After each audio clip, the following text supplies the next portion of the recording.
bir yigit tush ko'radi. 20 yoshda bo'ladi, tushiga farishta kiradi. Farishta aytadiki, 25 yoshingda deydi, juda go'zal qizga uylanasan deydi.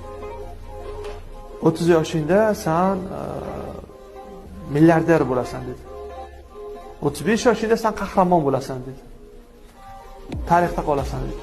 Yigit 40 yoshga kiradi. Go'zal qiz ham yo'q, milliard pullar ham yo'q, qahramonlik ham yo'q.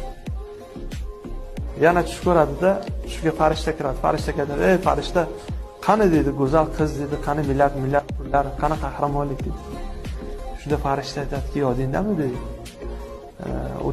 25 yoshingda har kuni ishga borayotgan vaqtingda oldingda juda ham go'zal qiz turardi avtobusda. Sen unga gapirishga botina olmading, natijada u boshqa birovga turmushga chiqdi. Yodingdami, 30 yoshingda qo'lingda juda ham zo'r biznes g'oya bor edi. Imkoniyat bor edi juda ham zo'r. Sen shuni amalga oshirishga qo'rqding, natijada u boshqa birov amalga oshirdi buni. Senga kelayotgan milliard pullar esa unga nasib qildi. 35 yoshingda seni uying tepalikda turgandi.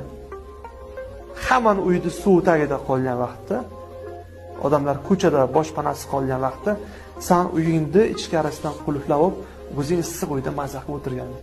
Agar sen shunda odamlarga yordam berganingda edi, sen qahramon bo'larding deb aytgan ekan. Endi qani aytqani, imkoniyatlardan foydalanmagan sen aybdor